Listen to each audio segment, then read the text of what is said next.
Swayam Prabha. Digital India. Educated India.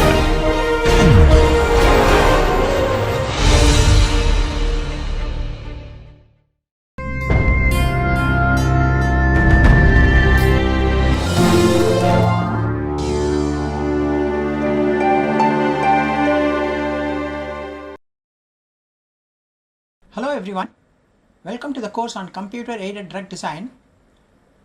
Today we are going to talk about something new. It's called pharmacokinetics and pharmacodynamics, PK/PD. This is very important because as soon as the drug enters the body, it undergoes so many changes, it gets excreted and so on. Okay, so those aspects are called pharmacokinetics, and the drug acts on the target, drug acts on a bacteria or a cell line, that's called the pharmacodynamics. So how these things happen, can we model this pharmacokinetics and pharmacodynamics is what we are going to talk about in the course of next two lectures. Okay, what is this pharmacokinetics and pharmacodynamics? Pharmacodynamics is the effect that drugs has on the body.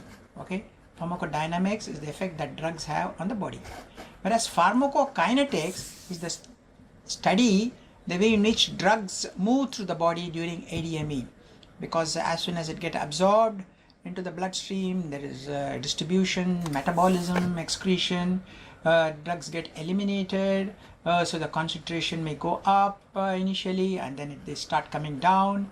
So that's called pharmacokinetics. Now that drug acts inside the body, maybe an antibacterial antibiotic tries to kill bacteria, or tries to kill a cancer cell if it's an anti-cancer drug. So that aspect is called pharmacodynamics. So pharmacokinetics is very important because it tells you what is happening to the drug because of the ADME that's happening in the body. Okay, so pharmacodynamics, what the drug does to the body; pharmacokinetics, what the body does to the drug. Okay, so both are very important, and we need to know how to mathematically model all these phenomena. So pharmacokinetics, a model describing drug concentration versus time. Okay, so how the drug concentration changes as a function of time in the plasma. Then pharmacodynamics, what is the relationship of this effect versus concentration? If I put more concentration inside the body, will I get a better effect, or if I have less concentration, will I get less effect? Okay, that's pharmacodynamics. So generally in vitro, in the lab, we will not be able to measure PK because ADME comes into the picture, but when we do an animal study, animal model, immediately you come to understand how the drug gets absorbed and then excreted, metabolized and so on actually. Okay, why there is an interest? This is very important because early days of penicillin, that is 40, low doses were used. But then there were bacteria called Pseudomonas which caused infection in the 60s and 70s. So that had higher minimum inhibitory concentration. Okay, so they had to use higher doses. And then you must have read about resistant strains. So a lot of streptococcus resistant strains started coming in 90s. So they have to increase the concentration of the drug to kill them. Okay, so it is not that we all the time use the same concentration. That is why there is an interest in pharmacodynamics. By understanding the pharmacodynamics, we can optimize the dosage regimes. Once daily dosing of aminoglycosides, prolonged or continuous infusion of beta-lactam antibiotics, preventing emergence of resistance. So you use fluoroquinolines to address gram-negative bacteria. Sometimes you use drug combination. Nowadays drugs are given in combination. Broad spectrum plus a very specific drug for resistant strains, like that, drugs which will block the efflux pumps, and then antibiotic. Route of administration, should I give the drug orally or through intravenous? So you can understand the delivery technology, formulations or manufacturing process. And of course this pharmacodynamics is very population dependent information. Race, Okay, a drug may act differently on say Asians as against a Caucasians, okay, or a Chinese. Okay. Pediatric babies as against old persons. Light versus heavy subjects. Okay, if somebody is obese, drug may. Renal impairment, the drug could cause problems both in renal and liver region. Drug interaction could be happening. I may be taking a drug for blood thinning and a cardiovascular BP lowering drug. So there could be an interaction between the two drugs. Healthy versus diseased population. So a healthy person, the drug may act differently as against a person who is diseased. The drug may act differently. So in order to understand all these, we need to know the pharmacodynamics. Okay. Now, why is it important? Again, in new drug development, we need to decide on dose selection for phase 2 and 3 studies. So we need to decide how much drug has to be given for, when we are doing a phase 2 trials, clinical trials, and phase 3 clinical trials. As you know, phase 2 clinical trials or getting a relationship between a dose response relationship, whereas phase 3 is looking at slightly long term effects of that. Okay, so we need to know how much dose to be given. So in vitro animal studies to identify PK/PD target for efficacy, phase 1 studies to determine which doses reach the target with high probability, mostly with antibacterials but rarely with antifungal. So we need to, for all these reasons, we need to know the PK/PD. Okay, PK, that is pharmacokinetics. We have to, drug labeling is very, very important, which is also approved by FDA, which is also part of the clinical trials. So I need to know well about the pharmacokinetics of the drug, especially for additional negotiations. Need information for prescribing doctors and pharmacists. The doctor says take the drug every 4 hours, take the drug every 6 hours. So that depends on the PK. If the drug gets eliminated very fast, then maybe the patient has to take quite often. If the drug remains in the body longer, maybe not so. If the drug maximum concentration doesn't reach the minimum inhibitory concentration, then obviously the drug prescription is wrong. You may have to give higher dosage. I need instructions for patient. The patients have to be told. Okay, so PK, efficacy, safety information, all these is important. If instructions are complicated, it may reduce the patient's ability to properly dose. Okay, if you tell the patient very complicated information or advice, a patient may stop taking the drug. Okay, so generally, if you look at a drug, we take an oral drug. Okay, so in the plasma, the drug gets absorbed in the GI, so the concentration keeps increasing, reaches a maximum. Okay, then it starts decreasing because of elimination, metabolism, so many factors as a function of time. So this time could be few hours, much longer also. Okay. Now, because of this, the pharmacodynamics is, as the concentration is increased, the effect is also felt more. So if I have very low concentration of an antibiotic, then number of colonies bacteria killed will be low, and so on until it reaches 100% killing. Okay, this is the pharmacodynamics. So if you combine both, you may have this type of relationship as a function of time. So please note, as a function of time, the effect may reach a maximum, but it will start going down because the drug gets eliminated as a function of time because of elimination and because of metabolism and so on. So the effect may be felt early, very high effect, and then later on it starts going down. So this time could be different, 2 hours, 4 hours, 6 hours, 8 hours. So if I have a headache pill, immediately you feel the effect within 1 hour. Whereas if you have an antibiotic or something, it may take 2-3 hours. Whereas if you take other drug, it may take 4-5 hours. So this effect which you feel and then which goes down as a function of time is a combination of both these graphs. Okay, both these graphs. Okay, so we need to understand the PK and PD properly in order to do a lot of planning. Okay, so if you look at the biological turnover rates, Okay, if a person lives for say 50 to 70 years, okay, electrical signals happen in milliseconds. Electrical signals inside the body, okay, neuronal, muscular, neurotransmitters, milliseconds. Chemical signals like biochemical signals, okay, it takes minutes. Mediators, electrolytes, sodium, potassium, again that's minutes. Hormonal changes in the body, hours. mRNA changes, hours. Proteins, enzymes, hours. Cells, living cells, dying cells, again getting regenerated, days. Tissue regeneration, months. Organ, years. So you see the turnover rates or the time scale can change from milliseconds to even years. So organ rejuvenation, okay, organ turnover could be years, whereas electrical signals, neurotransmitter signals are in terms of milliseconds. So PK, PD is not so simple.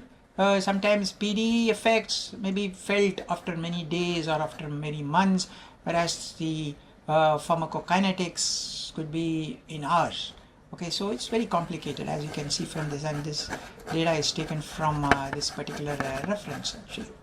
Okay, so that's a very important point to note. Here when we say time, regenerations of some tissues may take days, whereas drug can get eliminated and metabolized in hours.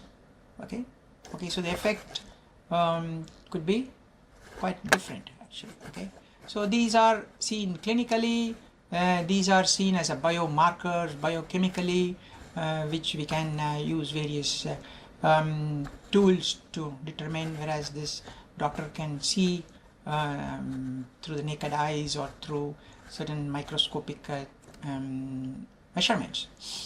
Okay, different PD outcomes by role in pharmacology. Biomarkers, we can measure physiological or biochemical parameters that reflect some pharmacodynamic activity of the drug. So we can look at alpha-4 integrin saturation.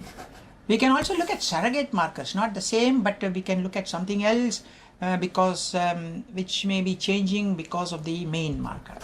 Observed earlier than clinical outcome, easily quantifiable, predicts clinical outcome, does not change as fast as biomarker. Okay, surrogate marker, mRNA, GD enhancing lesions.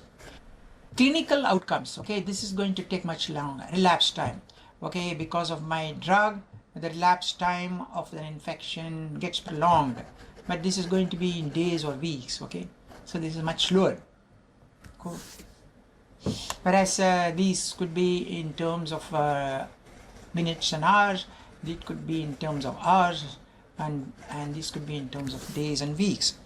Okay, then we have more readily accessible intensive sampling feasible. Okay, receptor saturation, we can do cell count, we can do enzyme protein level activity, we can look at electrical signals like EEG, ECG, MEG, clinical measurements, biochemical measurements. Okay, this is also possible, which are easily measurable, not difficult.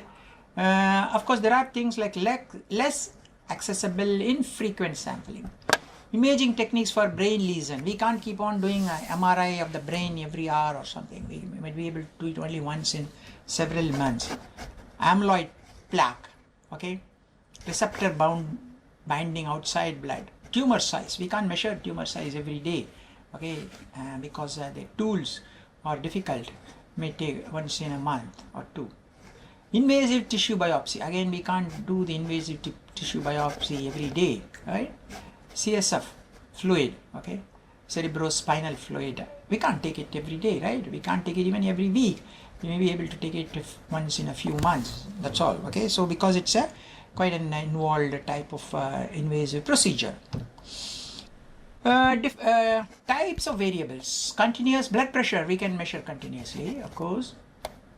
We can look at AE occurrence, AE severity, pain, Likert score, sleep state. Okay, we can look at number of MRI lesions. So these are all more like numbers, continuous. These are numbers, this is continuous.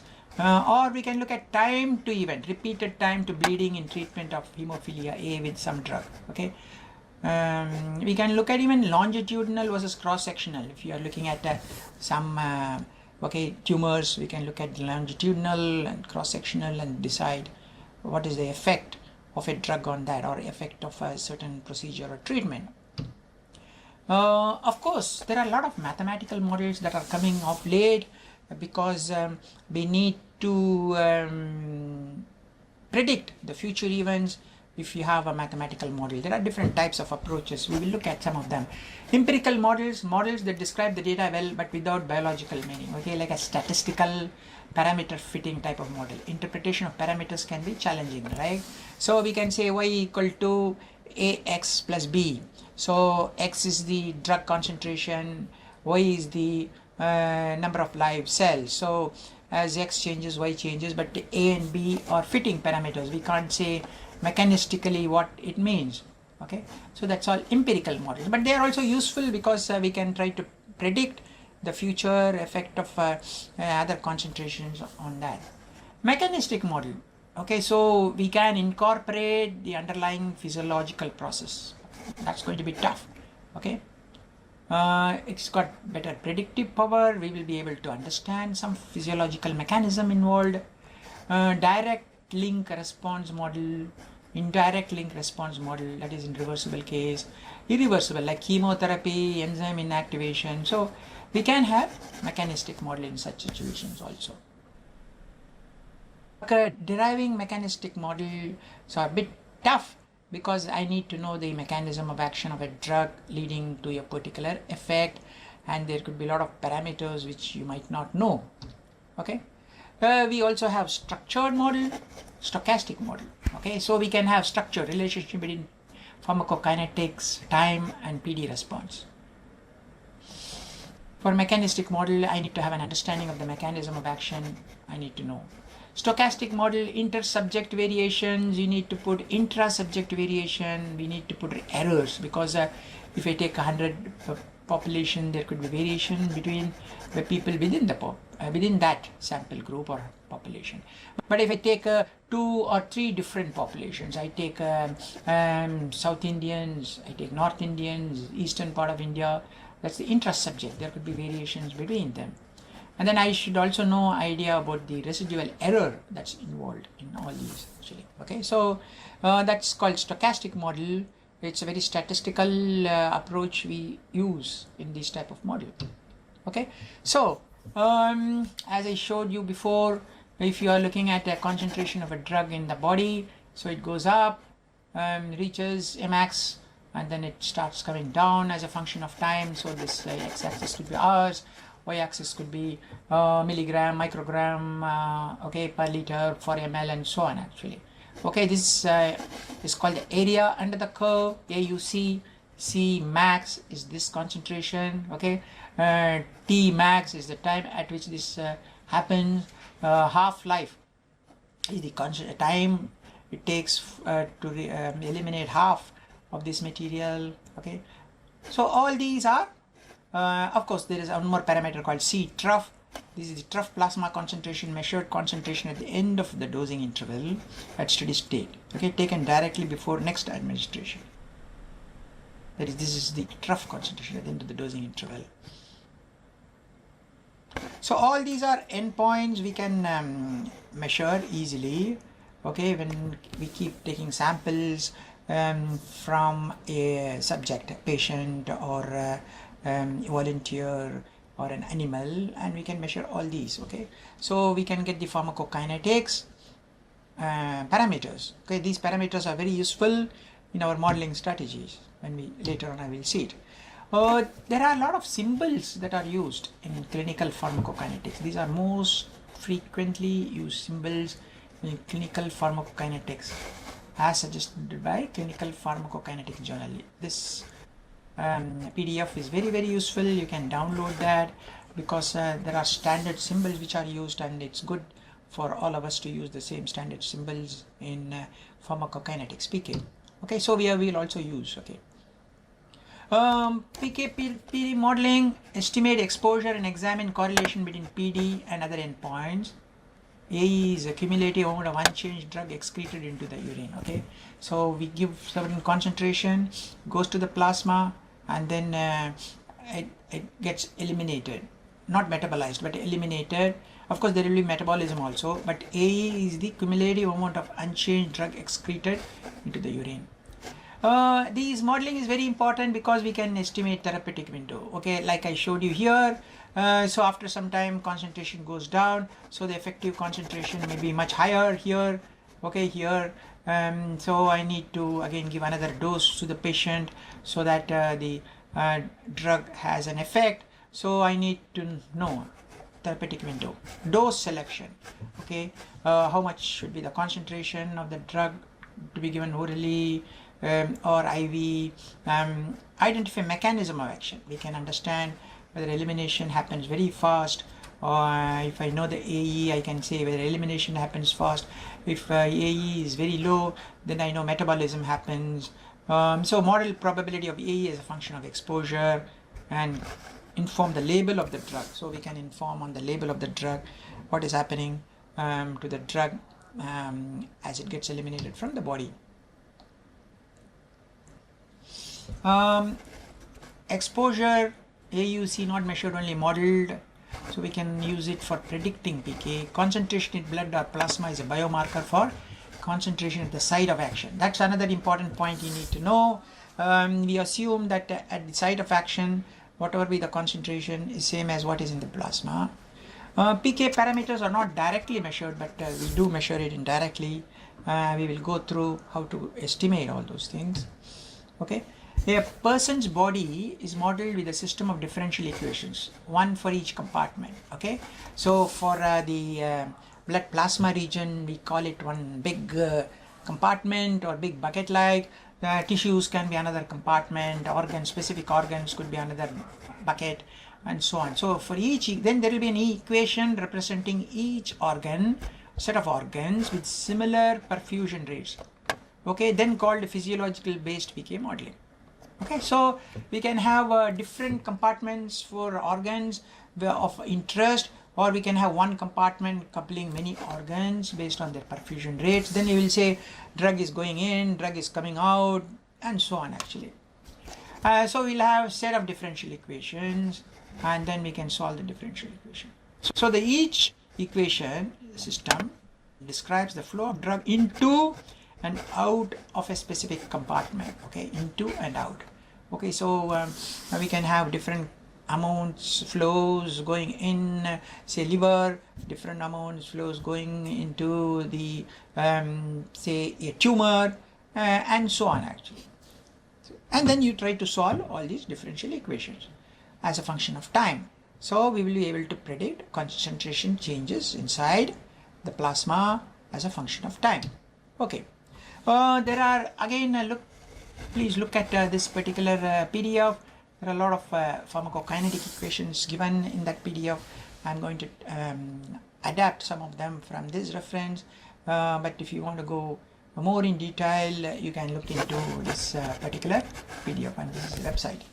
Okay, so elimination rate constant KE is given by CL, clearance divided by volume of distribution. Okay, and clearance is given by logarithm of C1 divided by C2 divided by T2 minus T1. So we have the CL by VD, clearance by volume, is given by logarithm of C1 by C2 divided by T2 minus T1, and that is logarithm of C1 minus C2 divided by T2 minus T1. Okay, so how did this equation come about? Because as you know, elimination happens exponentially. Okay, so because that is why we have this logarithm curve. Half life, that means what is the time drug concentration reaches half? 0.693 VD, volume of distribution divided by clearance, or 0.693 divided by K elimination, that is rate constant. So we will look at them later also, these half-life and KD and all that actually. Okay. Volume of distribution, we have many terms here. Okay, V minus Vp plus VRK. Okay, clearance is dose by AUC, that is area under the curve. Okay, so area under the curve we can measure once we get the concentration at different time point. We can integrate that. Okay,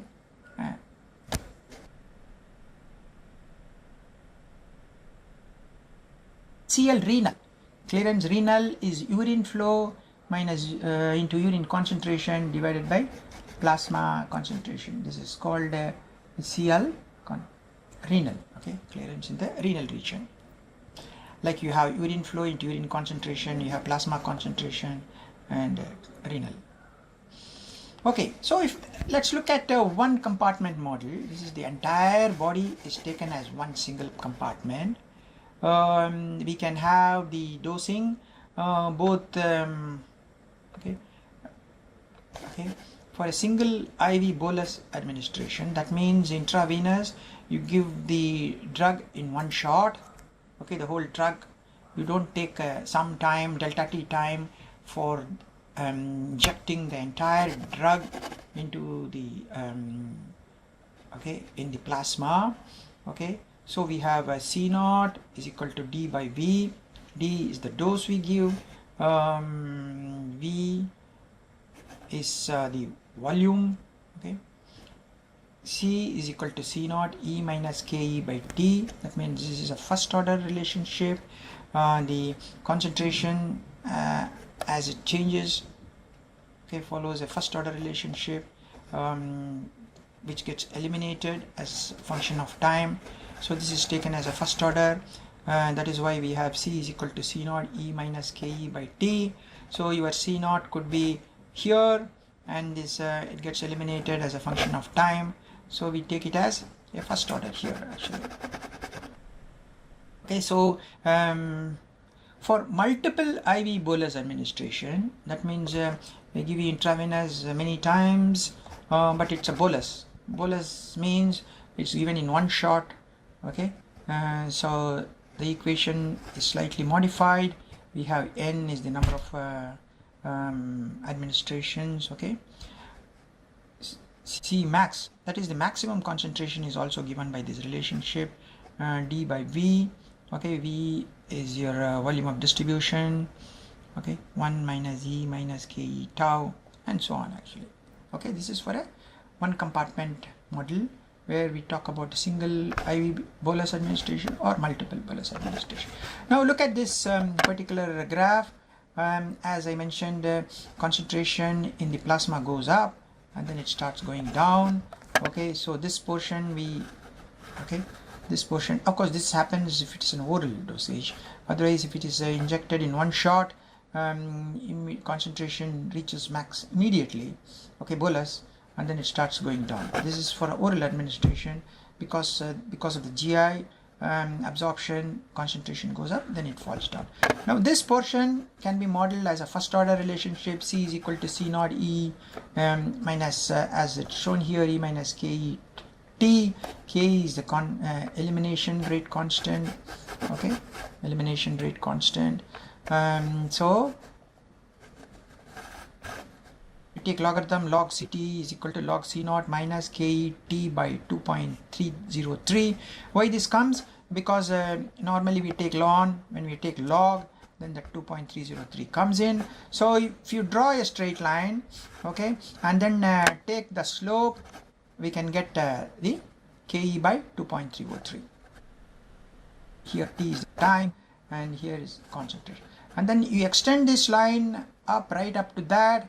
Okay, then you take anti-log, then that becomes the C naught. This is how you measure C naught and KE for the elimination side. You give a oral dose, or if you give a oral dose, you will have like this. If it is a direct IV bolus dose, you will not have this portion. You will have max concentration C naught, so it will fall down.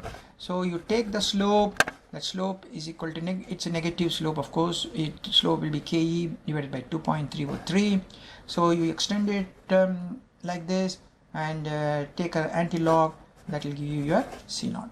So generally animal study is performed, and from if the drug is given orally, they get a graph like this. If you take samples from the blood at different time points, and then from the slope of this portion they assume they get this KE by 2.303, and by extending this and taking the anti-log, they get the C naught.